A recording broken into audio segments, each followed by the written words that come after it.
¿qué tal, Fem Lovers? ¿Cómo están? ¿Cómo estás? Me da mucho gusto saludarte y darte la bienvenida a esta nueva emisión de Feminismos en Corto, Sin Tanto Rollo.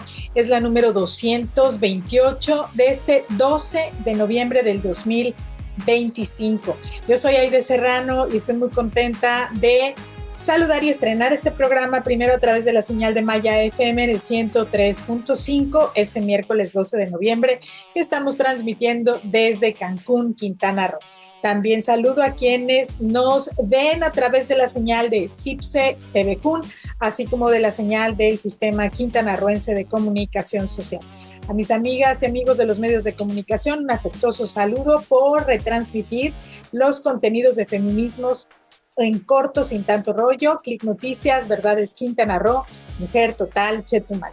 Te invito a que te suscribas a mi canal de YouTube, Aide Serrano, también a mis redes sociales. Me encuentras igualmente en TikTok, así con mi nombre, para acceder, para tener más información, más polémica sobre todos estos temas que tienen que ver con el feminismo, el machismo, con una perspectiva de género, y todo esto en corto y sin tanto rollo.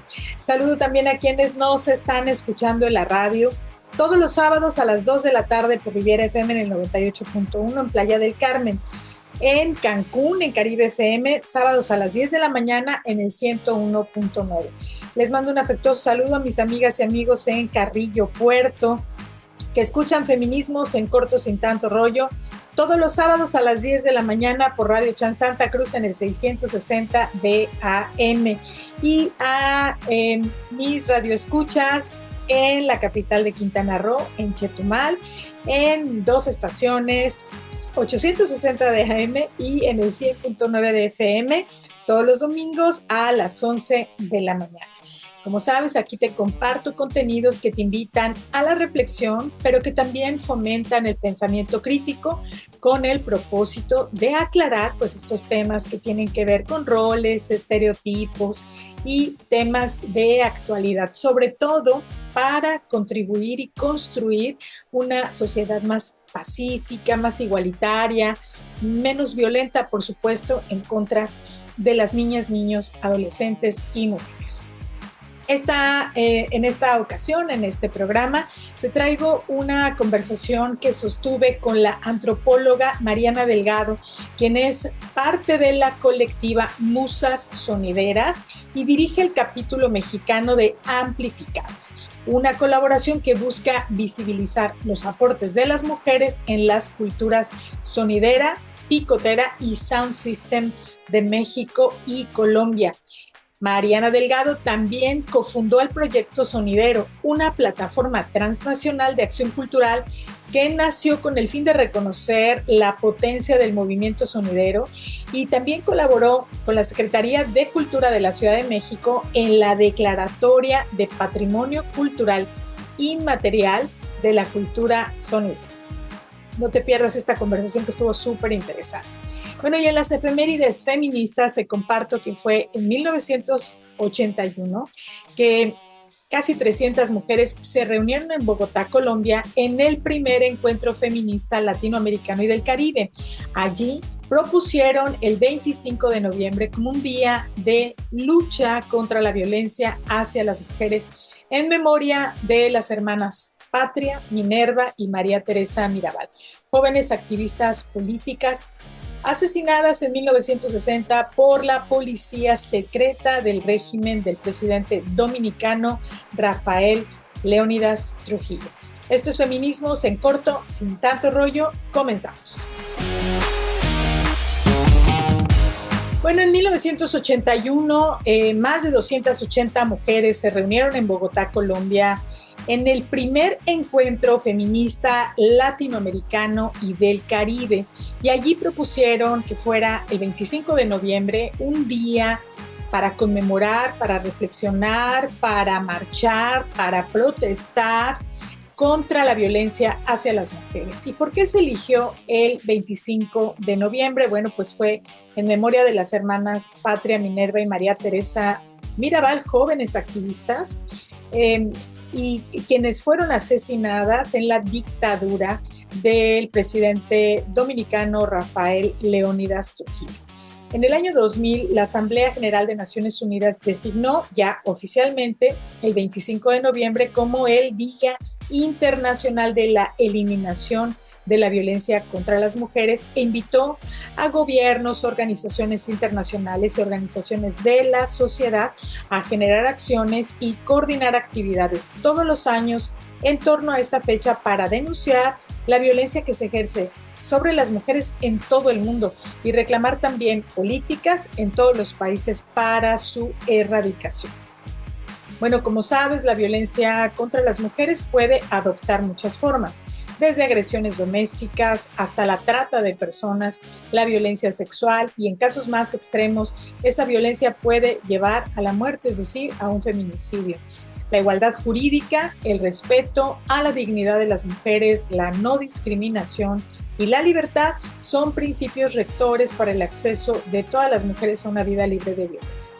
Y la violencia contra las mujeres y las niñas es una pandemia mundial, así como un agravio moral para todas ellas. Es un motivo también de vergüenza para todas nuestras sociedades y un obstáculo fundamental para el desarrollo inclusivo, equitativo y sostenible. Vamos a ver más información a este respecto. ¿Sabías que en todo el mundo 1 de cada 3 mujeres ha sufrido violencia física o sexual, principalmente por parte de su pareja? La violencia contra mujeres y niñas es una de las violaciones de los derechos humanos más extendidas, persistentes y devastadoras del mundo actual. Esta se manifiesta de forma física, sexual, psicológica y trasciende todas las dimensiones y espacios de la vida diaria de las mujeres. Desde la violencia perpetrada por la pareja, actos sexuales forzados y el acoso cibernético, hasta la trata de mujeres para explotación sexual, la mutilación genital y el femicidio. La pesadilla para miles de mujeres no acaba después de lograr sobrevivir y huir de estas dinámicas, ya que los países alrededor del mundo dejan impunes a los perpetradores. Los sistemas de justicia y protección no atienden a sus denuncias, las estigmatizan y las hacen sentir culpables por lo que tuvieron que vivir. Recordemos el caso de Fátima, la niña de 7 años que desapareció el 11 de febrero de 2020 cuando esperaba que la recogieran a la salida de su escuela en Xochimilco, Ciudad de México. 4 días después, su cuerpo sin vida fue encontrado con huellas de violencia sexual y tortura a menos de 5 kilómetros de su escuela. Fátima asistió a clases y como todas las tardes iba a ser recogida por su madre en la puerta de la primaria Enrique C. Rebsamen. Sin embargo, fue secuestrada por una pareja y llevada a una casa a pocos kilómetros de la escuela, donde se cometieron los crímenes contra la niña de 7 años. Las instituciones que debían protegerla le fallaron. O a Juliana Campoverde, de 18 años, desaparecida el 7 de julio de 2012 en Quito. La última persona con la que tuvo contacto fue Jonathan Carrillo, pastor de la iglesia a la que su familia y ella asistían. Las conductas de manipulación, acoso e intento persistente de control sobre las decisiones y vida de Juliana por parte del pastor produjeron que la familia se distanciara de la iglesia Oasis de Esperanza. Sin embargo, esto no frenó la actitud de Carrillo, quien en noviembre del 2018 admitió que arrojó su cadáver a una quebrada. 6 años después de la desaparición, fue inculpado por secuestro extorsivo y muerte. De nuevo, las instituciones de protección fallaron. ¿Por qué? Un día después de la desaparición, la familia de Juliana intentó presentar la denuncia por desaparición, pero no recibieron respuestas ni la atención debida. Sin embargo, su madre y familia no dejaron de buscar y luchar por su hija, y en julio de 2019 consiguieron que se condene a 25 años de cárcel a Jonathan Carrillo. Elizabeth Rodríguez, madre de Juliana, continúa luchando por encontrar el cuerpo de su hija y por que se haga justicia. Por último, recordamos a Purity Soinato, la primera mujer africana masái de su aldea en decir no a la mutilación genital femenina. Tenía tan solo 10 años cuando su padre decidió circuncidarla. Sería la 5ª esposa de un hombre de 70 años. Purity habló con la maestra de su clase y ella informó a la jefatura de policía. Apenas 2 horas antes de la ceremonia de ablación, llegó la policía y la retiró del lugar. Durante los 8 años siguientes, Purity vivió en un centro de rescate en Narok, Kenia, lejos de todo lo que le era conocido. Tuvo que dejar su hogar, a su familia. Su escape, al igual que el de miles de niñas con historias parecidas, repercutió en la dinámica familiar. En su casa, su padre empezó a pegarle a su madre, echándole la culpa de la huida, pero su madre no quería que volviera y la circuncidaran. Se quedó en el centro de rescate y terminó sus estudios. Actualmente colabora con una junta que lucha contra la mutilación genital femenina a fin de generar conciencia en aldeas locales sobre las consecuencias nocivas de esta práctica tradicional. Lamentablemente, este no es el caso de muchas niñas en África, que incluso fallecen en el ritual de ablación genital. A través de las historias de Fátima, Juliana y Purity, conmemoramos el 25 de noviembre, Día Internacional de la Eliminación de la Violencia contra la Mujer, y llamamos a la concientización y a la empatía con las víctimas y sus familias, que siguen luchando porque situaciones como estas no se vuelvan a repetir. Es importante luchar porque estos casos no se repitan y porque no queden impunes. En pleno 2025 todavía hay gente que cree que las hijas y los hijos van a sufrir si su mamá trabaja, y esto es más de la mitad de la población en México. Así lo revela la más reciente encuesta mundial de valores de la Organización para la Cooperación y el Desarrollo Económicos, la OCDE. Mira estos datos. En México, 2 de cada 10 personas creen que los hombres son mejores jefes solo por ser hombres. Más de la mitad opina que si una mujer gana más que su pareja hombre, habrá problemas en el hogar. Más de la mitad. Y por si fuera poco, más del 50% cree que si una mamá trabaja, van a sufrir las hijas y los hijos. Esto en pleno 2025. El resultado es evidente. Menos del 1% de las grandes empresas mexicanas están dirigidas por una mujer. Y el 27% ni siquiera tienen a una mujer en su consejo de administración. Mientras tanto, en países como Estados Unidos o Canadá, la representación femenina en consejos ronda entre el 30 y el 35%, y aquí apenas llegamos al 12%. Este machismo económico no solo le cierra las puertas a las mujeres, sino que también limita el desarrollo del país entero, porque donde hay igualdad, hay innovación y también hay justicia. La pregunta es, ¿vamos a seguir aceptando que nos digan que los hombres pues merecen más oportunidades, más desarrollo, más empleos, más poder solo por ser hombres? Yo digo que no. ¿Tú qué piensas? Dilo aquí en los comentarios.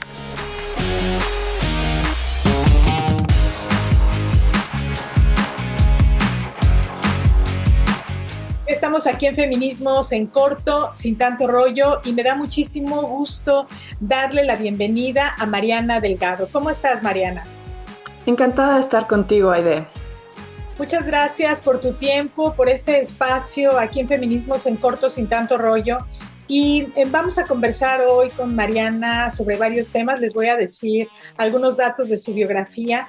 Ella estudió antropología social en la UAM, en donde obtuvo la medalla al mérito universitario.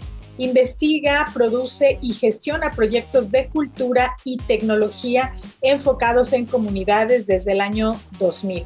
Fue directora del Centro de Cultura Digital y coordinó sus proyectos especiales del 2016 al 2018. Ha trabajado en organizaciones como el Vive Latino, Ars Electrónica, la revista de la universidad, Bloomberg Philanthropies, el President's Committee on the Arts and Humanities de Estados Unidos, entre otros. En 2008 cofundó el Proyecto Sonidero, que es una plataforma transnacional de acción cultural que nace con el fin de reconocer la potencia del movimiento sonidero y continúa activa. En el 2023 colaboró con la Secretaría de Cultura de la Ciudad de México en la Declaratoria de Patrimonio Cultural Inmaterial de la Cultura Sonidera. Actualmente es parte de la colectiva Musas Sonideras y dirige el capítulo mexicano de Amplificadas, una colaboración que busca visibilizar los aportes de las mujeres en las culturas sonidera, picotera y sound system de México y Colombia. Mariana, tú, por supuesto, vienes de la antropología, pero también has tenido incursiones, conocimiento en el territorio que se puede llamar la calle y la música. ¿Cuándo descubriste que el sonido podía ser también una forma de resistencia y no solo de fiesta? Pues yo creo que en el origen, en el primer encuentro con el movimiento sonidero, ya llegué, pues afortunadamente a esa dimensión. Ahí es como los encontré. Es chistosa, curiosa la historia, lo normal, lo deseable, lo maravilloso hubiera sido llegar a una fiesta y, ¿no? Y entrar en ese contacto directo, físico, total con el movimiento, con su cultura, pero a mí me sucedió que yo los conocí primero en el internet. En ese momento estamos hablando de los inicios de los 2000 y pues ahí, si recuerdas, esa prehistoria, estaban surgiendo las redes sociales, ¿no? Era el momento en el que las personas se abrían sus perfiles de Facebook, ¿no? Se comenzaban a familiarizar o a ser habituales de YouTube. Estábamos apenas llegando a ese mundo. Y yo entonces estaba haciendo una colaboración entre una fundación que promovía el intercambio cultural entre México y los Estados Unidos y un festival de arte electrónico para descubrir cómo las comunidades transnacionales de migrantes de México en Estados Unidos se están convirtiendo en comunidades digitales. Y alguien muy valioso, Pedro Lash, un artista que vive de hecho en Estados Unidos, me dijo, oye, ¿alguna vez has googleado sonido cóndor? Y pues no. Entonces llego a esa página y esa página está adelantando todas las funciones que poco a poco tendrían las redes sociales, ¿no? De vincularnos, de conectarnos, de crear circuitos, de tener grupos, chats, foros, bailes, anuncios, intercambios, todo estaba ya en ese territorio digital, virtual, sonidero. Además de Sonido Cóndor, obviamente tenía una animación futurística de una Tenochtitlan así del siglo XXVII, no sé, y obviamente el Che Guevara. Era algo súper fascinante. Entonces ya en ese territorio digital, eso estaba hablando de esta potencia, ¿no? Esta resistencia, esta capacidad, esta inventiva, esta imaginación también, que creo que la imaginación es súper importantísima, la resistencia, ¿no? Y no solamente la imaginación de cómo arreglamos el pasado, pero también cómo construimos el futuro, cómo hackeamos la realidad, ¿no? Entonces, bueno, me tocó esa suerte maravillosa que el primer intento ya estaba yo con algo que me parecía extraordinariamente volador, resistente, potente. Después hicimos varios eventos con la comunidad sonidera, el primer baile en un espacio cultural institucional, ahí en el Centro Nacional de las Artes, esto es el 2007.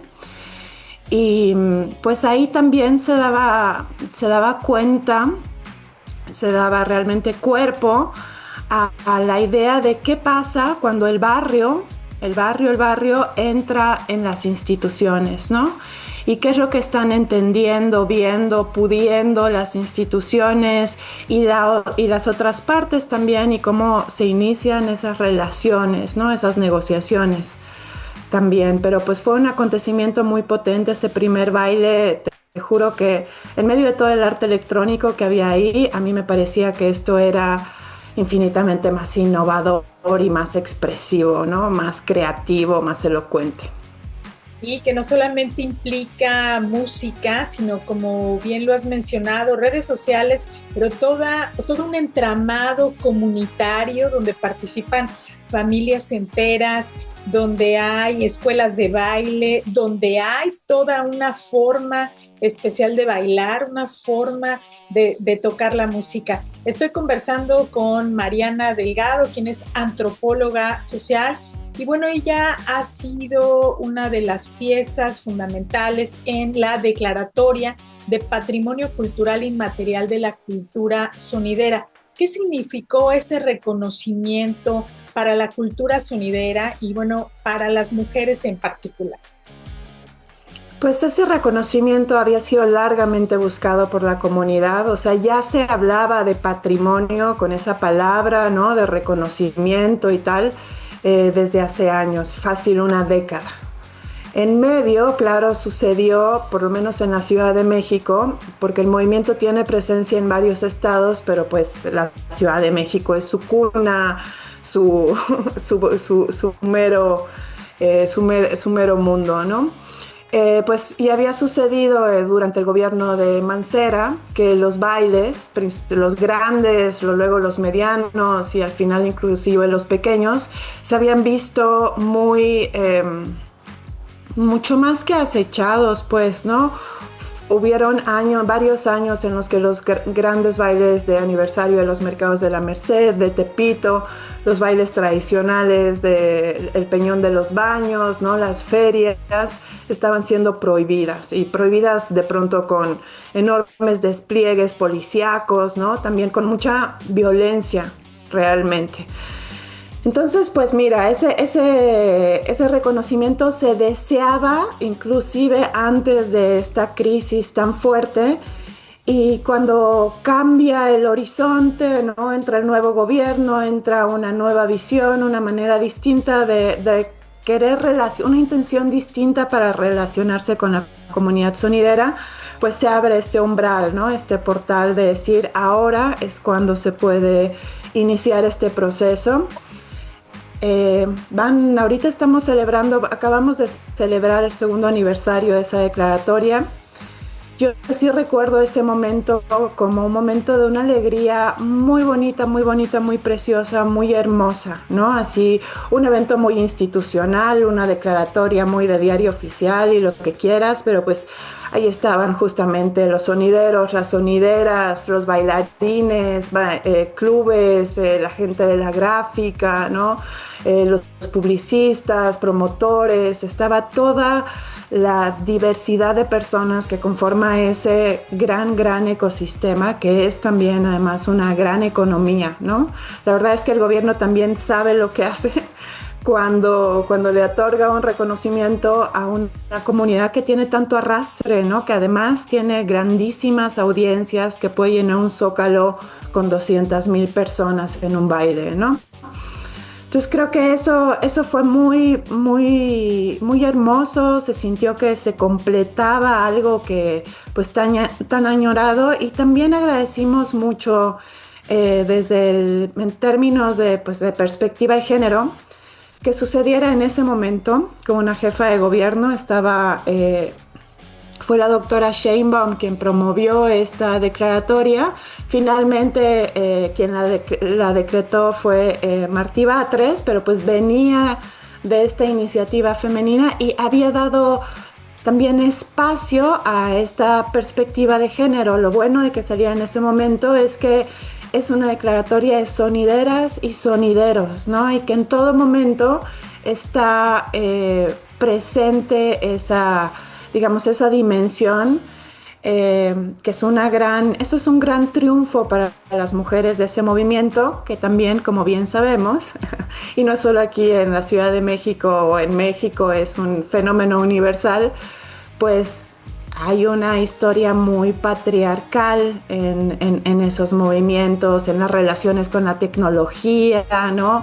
En la economía, en fin, hemos vivido en un largo patriarcado. Así que para las mujeres llegar con ese reconocimiento explícito, ¿no? Que no fuera tácito, ay, qué buenas que son las mamás, las hijas y las esposas, sino qué buenas que son estas agentes, ¿no? De primera línea. Fue muy importante, cambió la jugada. Qué bien, me encanta esta reseña que nos haces. No estuvimos allí, pero gracias a incluso los detalles que nos das, nos podemos imaginar también el peso que tuvo para las mujeres que, si bien han estado en la cultura sonidera desde el principio, pues no precisamente en la primera línea, ¿no? No en el escenario, sino siempre apoyando a los hombres que destacaban. Y musas sonideras y amplificadas, hablemos de esas redes de mujeres que han tomado el micrófono, ahora sí que literal, pero también simbólicamente. ¿Qué nos puedes decir acerca de el cambio? ¿Qué sucede cuando una mujer toma el micrófono? Porque pues han estado ahí apoyando con logística, pues cuidando a las familias. ¿Y qué cambia en una presentación cuando ya una mujer está al frente? Mira, Aida, yo ahí quisiera contarte que también, digamos, estos ejercicios feministas, pues son ejercicios de genealogía, ¿no? O sea, no solamente entender todos nuestros roles presentes, pero también de acercarnos, conocernos en las historias de estos roles. Y hay una historia muy bonita que rescatamos con Musas Sonideras hace unos años, creo que en el 2023, si no me equivoco. Le hicimos una tocada en homenaje a Guadalupe Sánchez, la primera mujer sonidera. Sonido La Socia de Tepito, quien fuera incluso maestra, amiga, ¿no? Compañera del famosísimo, conocidísimo y bien queridísimo don Ramón Rojo, Sonido La Changa. Pues resulta que antes estaba Sonido La Socia, ¿no? Que fue la primera que dijo, esto es un negocio, mi familia necesita este ingreso, yo compro este equipo. Ella era muy, muy, muy fan, como muchos sonideros y sonideras de la Sonora Matancera, la mamá de los pollitos. Esta mujer se hizo amiga de Caíto, uno de los músicos, que la visitaba incluso ahí en la vecindad de Casablanca. Y pues fue de las primeras mujeres, estamos hablando de los años 60, en ya emprender ese negocio, no con el micrófono, porque no había micrófono en ese momento, pero ya como la socia, con la imagen, con el nombre, con el carisma. Era una mujer muy carismática, muy querida, muy, muy apoyada también por su familia, por su comunidad, por don Ramón, por sus amistades, ¿no? Entonces tenemos esas historias y también hay otras compañeras sonideras que ya tienen 25 años con el micrófono. Ciertamente primero acompañaron, como decíamos, estos maridos, pero o fueron promotoras o publicistas, pero vamos a decir que ya hay un camino recorrido en ese micrófono en las manos de unas mujeres. Y cambian muchísimas cosas, muchas cosas. Creo que la más evidente cuando uno está en vamos a decir, cuando quien quiera persona de cualquier, pues de cualquier movimiento, de cualquier condición, de cualquier realidad, está en un baile de mujeres, siente que hay mucho más paz. Las mujeres hacen bailes de paz, hacen bailes incluyentes, hacen bailes de tolerancia en general, ¿no? Sí siento, especialmente en los bailes de las musas sonideras, que aparte, pues más allá del discurso, han sabido trabajarlo, ¿no? Porque es algo que trabajas con tus equipos, con tus compañeras, es algo que se trabaja en la cabina, es algo que se transmite al público, a las audiencias, y pues se transmite este espacio de seguridad, de inclusión principalmente, de posibilidad también de que no hay no existe tal cual esta división social del trabajo de género, ¿no? Que las mujeres podemos y queremos y sabemos tomar esas riendas, agarrar esas ondas y estar en el micrófono, así como estamos en la gestión y en fin, o sea, no hay frente, y ahora también en las labores técnicas, que no hay frente que no podamos cubrir, ¿no? Que merecemos ese espacio, ese respeto, esa oportunidad, y que cuando lo hacemos, lo volvemos amoroso, lo volvemos generoso. Y no voy a decir que no hay competencia entre las mujeres, porque sigue siendo un mundo muy competitivo, ¿no? Todas quieren establecerse, quieren mostrar quiénes son. Hay mucho ego en el mundo sonidero, eso sí,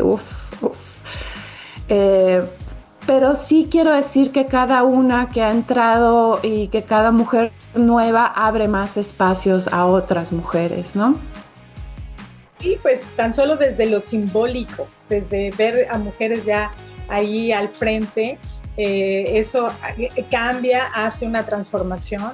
Ha de ser muy emocionante estar en una tocada de una musa sonidera de cualquier mujer. Ya nos tocará, o ya traerán a Quintana Roo, ojalá puedan extender sus presentaciones también a Quintana Roo. Estoy conversando con Mariana Delgado, quien es antropóloga social y, bueno, especialista en la cultura sonidera.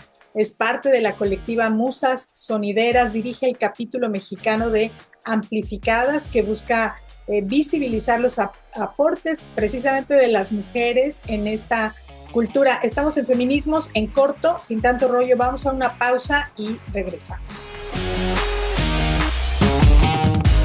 Ya estamos de vuelta aquí en Feminismos en Corto, sin tanto rollo, y estoy conversando con Mariana Delgado acerca de la cultura sonidera y en especial de visibilizar los aportes también de las mujeres en esta cultura, en las culturas populares. ¿Qué es lo que todavía impide que esos aportes a la cultura sean valorados, sean más visibles, Mariana?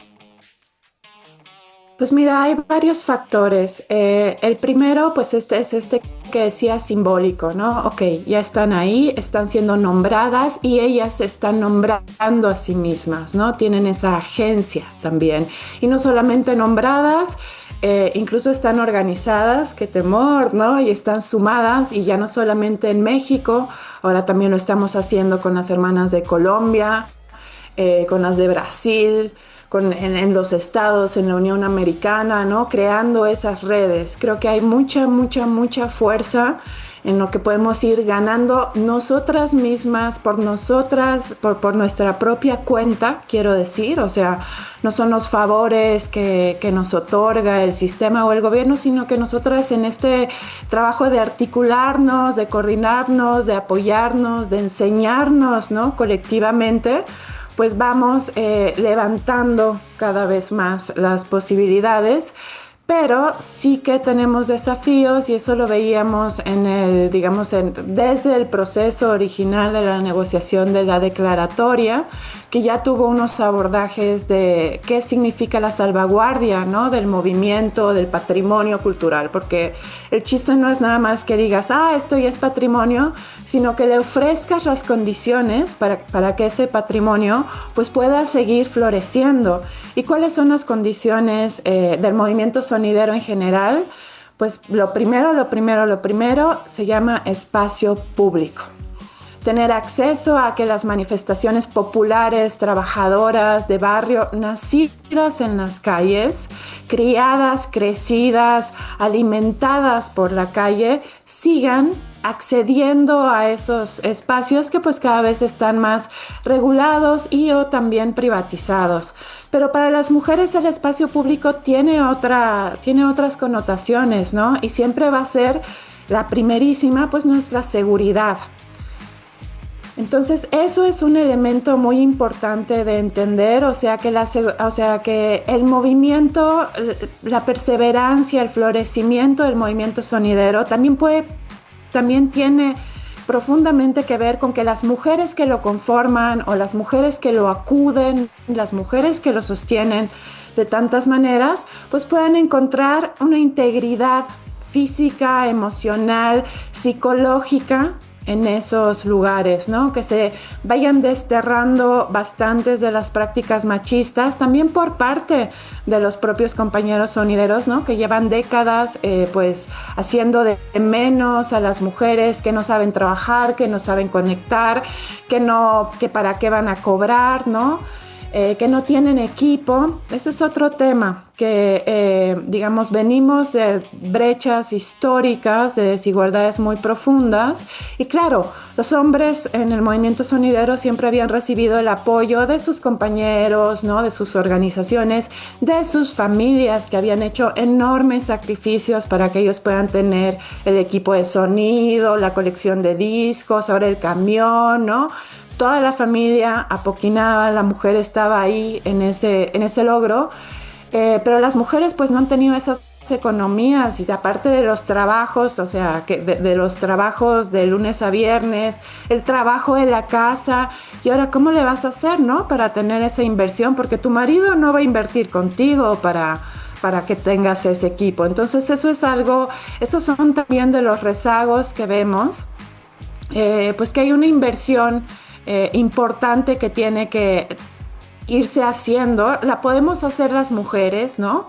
Pero necesitamos ese entendimiento también, y por eso fue muy importante en la declaratoria que no viniera esa condicional de que sonidero o sonidera es solamente la persona que tiene una tonelada de fierros para respaldar eso, sino es la persona que tiene esa capacidad, ese poder, ese deseo, ¿no? Esa ambición, esa dedicación, esa disciplina. Y es lo que estamos haciendo con las mujeres y creciendo también poco a poco. Hay cada vez más mujeres que tienen que van adquiriendo los equipos o que van apoyando a las compañeras para que puedan, ¿no? Pues también estamos haciendo las inversiones sociales. Las mujeres creo que tenemos un poco más de facilidad para compartir, ¿no? Porque finalmente hay poco y menos si no lo compartes. Luego también obviamente está el tema laboral, ¿no? De que podamos trabajar en entornos libres de acoso sexual por parte de los promotores, de los compañeros, de las audiencias, que si te fijas esto es algo que va más allá del ambiente sonidero. Cualquier mujer que trabaje en el espectáculo, en la noche, que tenga esa vida, ¿no? Pues hay todo un estigma horroroso de la sociedad de que no son buenas personas, no son buenas madres, no son buenas nada, ya son unas tales, ¿no? Entonces, como decir, hey, no, aquí somos profesionales, ¿no? Igual, este es un trabajo y este trabajo necesita ese trato digno. Es importante que eso quede, pues, o sea, todos los derechos laborales que aplican también ahí, aunque sea un entorno informal, ¿no? Pero sobre todo hay que construir como esa ética, esa tónica, irla ampliando, esa conciencia, ¿no? Que creo que también pues ha ido pasando en el país. Han habido grandes transformaciones en los últimos años. Es cosa de no soltar, somos perras. Somos perras aguerridas. Es cosa de educar también, de compartir, de abrir. Y pues el otro tema laboral siempre va a ser la remuneración, ¿no? A la fecha siguen siendo pero abismalmente desiguales las remuneraciones que puede cobrar una gran sonidera a las que cobra un gran sonidero. Y ahí es muy importante eso de ir estableciendo que no, es que, o sea, esa diferencia solamente pertenece al orden del estigma muchas veces, ¿no? Hay mujeres que se desempeñan con mucha profesionalidad y que hacen grandiosos, hermosos, preciosos eventos. También el estigma que muchas veces tenemos interiorizado y que no exigimos un pago igual al de los hombres por desempeñar el mismo trabajo, que no nos atrevemos a exigir. Sin embargo, estas redes que ustedes están construyendo, que ya tienen esta sororidad también puesta en práctica, pues seguramente es ese entramado que ayuda a cobrar mejor, ¿no? A exigir igual paga por igual trabajo, no solamente porque son hombres y que llevan más tiempo dominando la escena, pues van a ganar más que las mujeres. Estoy conversando con Mariana Delgado. Qué interesante esta conversación acerca, pues, de la participación de las mujeres en la cultura sonidera. En tu experiencia, ¿la tecnología ha sido una aliada o un obstáculo para las mujeres en los movimientos culturales y comunitarios? ¿Qué nos dirías acerca de la tecnología? ¿Qué vamos a decir? Bueno, vamos a decir que la tecnología puede ser ambas cosas y otras cosas más, además, ¿no? Pero que históricamente, pues por este fundamento económico, también esta idea de división de género en los trabajos, ¿no? Los hombres siempre, no, ellos sí saben de máquinas, ellos sí son los tecnólogos. Igual ese es un mundo increíblemente, pues, hombrecéntrico, ¿no? Si nos fijamos en las grandes figuras de las tecnologías, son mayoritariamente hombres, y eso de arriba a abajo siempre está muy colado y qué sé yo.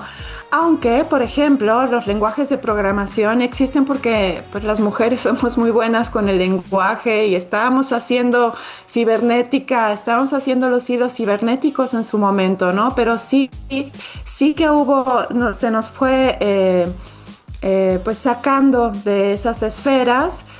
Y de pronto entrar a ellas se siente muy revolucionario, ¿no? Por ejemplo, en las carreras técnicas, las ingenieras de sonido siempre te pueden decir que su rol, y también lo conozco como con mi experiencia de tour manager, ser una mujer en un escenario técnico es un desafío muy grande. Pero primero no te quieren abrir la puerta, luego tienes que probarte, luego te van a sabotear, ¿no? Luego probablemente no tengas esa inversión, esos gadgets, esos insumos. Entonces entramos ahí, la verdad, pues tarde y con varios desafíos, pero yo creo que tenemos todas las capacidades y muchísimas habilidades. Tenemos ya muchas compañeras que están adentradísimas y clavadísimas en las ingenierías de todo lo que se nos antoje, ¿no? Y en conectar esas cosas. Y también tenemos muchas habilidades de comunicación, que digamos ya en el cliché de lo que tenemos, así en los géneros, las mujeres, posiblemente sí que tengamos hay varios dones. Creo que tú eres una prueba hermosa, por ejemplo, ¿no? De ese don. Y también vemos cómo hemos sabido, o sea, nos estamos dando color, conocimiento y haciendo callo de todos aquellos ámbitos que nos habían estado restringidos, y aparte estamos desarrollando nuestras propias estrategias, ¿no? Con las herramientas de las que disponemos ahorita, por ejemplo, las redes sociales, etcétera. Todo el mundo está mucho en eso. Y pues en eso hemos también logrado muchísimas cosas a nivel de narrar la historia, ¿no? De cambiar esas narrativas, no solamente, o sea, de introducir otras maneras de contar las historias de nuestras relaciones con la tecnología, con el mundo, con la economía, con el baile. Entonces creo que vamos bien en ese desafío. Creo que también, por ejemplo, nos ha dado la libertad justo de que los hombres, cuando querían comenzar, vamos a decir en los 70s con su sonido, pues necesitaban que el tornamesas, que los baffles, que no sé qué. Y ahora llega una preciosa criatura con un USB y una computadora y ¿sabes? Y muchas ganas y mucha capacidad de absorber y de plasmar, y lo logra. También tenemos esa facilidad de la digitalidad, ¿no? Que ha hecho muchas más inmediatas, pues muchas facultades y mucho menos materiales en apariencia, ¿no? O sea, sin tanto aparato. Así que siento que vamos bien. Y la otra parte de las tecnologías que es importante entender, y a veces perdemos eso de perspectiva, es que existe este ámbito de las tecnologías sociales, ¿no? ¿Y qué son las tecnologías sociales que no son las redes sociales? Las tecnologías sociales pues vienen desde el tequio, ¿no? De esas maneras, de esos conocimientos, saberes, modos, modelos que hemos tenido humanamente de relacionarnos, de solucionar, de atender las realidades, de transformarlas. Y de esos, pues las mujeres hemos ido desarrollando muchos, ¿no? Para poder subsistir, distintas economías, de cuidados, todo eso, todos esos modos de resolver son tecnologías, a veces invisibles, tecnologías que no estamos teniendo presentes, que nos dan muchísima más agencia, muchísimo más poder sumadas a las tecnologías digitales. No. Ay, cómo estoy disfrutando esta conversación contigo, Mariana. Espero que también sea el caso de quienes nos están escuchando y nos están viendo. Mariana Delgado, antropóloga social, pero también experta en cultura popular. Y nos estamos acercando ya al final de esta conversación, se nos acaba el tiempo. Y Mariana, si pudieras ponerle un título a este momento histórico de las mujeres en la cultura popular, ¿cómo se llamaría ese set? Ay, pues yo le pondría el título que le ha puesto Marisol y que yo creo que es uno que repetimos mucho. Estamos cumbiando el mundo. Así se llama este set, la verdad. O sea, sí. Y también es que hay musas la lleva, musas es bandera, ¿sabes? Es muy aparte eso, en ese don de nombrar y también de ese nombre, esa palabra que se disemina, ahorita la están utilizando nuestras compañeras en Colombia, hasta que la sororidad se haga costumbre, y luego todas las otras que vean el ejemplo, la sororidad, mira, es una palabra que se cuestiona mucho en los ambientes, en las culturas afrodescendientes, y con buenas razones, ¿no? Luego eso remite mucho a un feminismo blanco, aunque pues todas creemos, la verdad venimos de movimientos piratas, no hay nada que no nos hayamos como que pirateado, ¿no? Que no podamos apropiarnos, pero siempre va a estar buenísimo cuestionarnos y ampliarnos, ¿no? O sea que la frase que define a las mujeres en este momento son todas las frases que queramos y podamos decir, cada una desde su contexto, en su necesidad, ¿no? Luego entendemos hermosamente que todas estas necesidades y deseos y potencialidades están increíblemente unidas, pero creo que la multiplicidad, ¿no?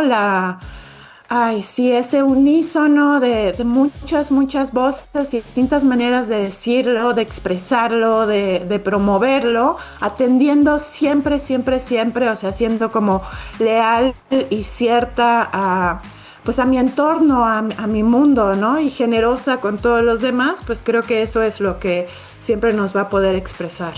Sin duda, hasta que la sororidad se haga costumbre. Muchísimas gracias, Mariana, por haber estado aquí. ¿Algo más que quieras agregar? No, creo que ya lo hemos dicho bien. Estoy muy agradecida contigo, Aide. Ha sido una muy hermosa conversación. Muchas gracias. Pienso lo mismo, la disfruté muchísimo, aprendí muchísimo. Creo que nos dejaste varias luces prendidas. Me encanta que se estén tejiendo estas redes nacionales, pero también internacionales. Esta presencia tuya aquí en el programa es parte de lo mismo. Entonces, cuenta con este espacio para ti y para todas estas musas que están creando en varias partes del mundo. Muchas gracias, querida Mariana. Mucho éxito. Gracias. Hasta la próxima. Buen día.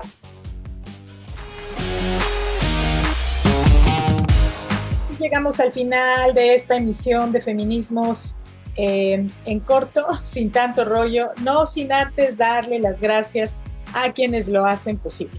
A Diego Ramírez en la edición de video, a Nesli Silva, directora de Click Noticias, a José Ramírez, director de Maya Politics Sureste, a Jesús Cruz Martínez, director de Verdades Quintana Roo, a Erika Fernández, directora general de Grupo Origen, a Jorge Sacramento, gerente general de CIPSE TVCUM, a Alma García, directora general del Sistema Quintanarroense de Comunicación Social. Idea original, dirección y producción, tu servidora, Aide Serrano. Y recuerda, el feminismo no mata a nadie, en cambio el machismo mata al menos a 11 mujeres tan solo en México. Muchas gracias y hasta la próxima.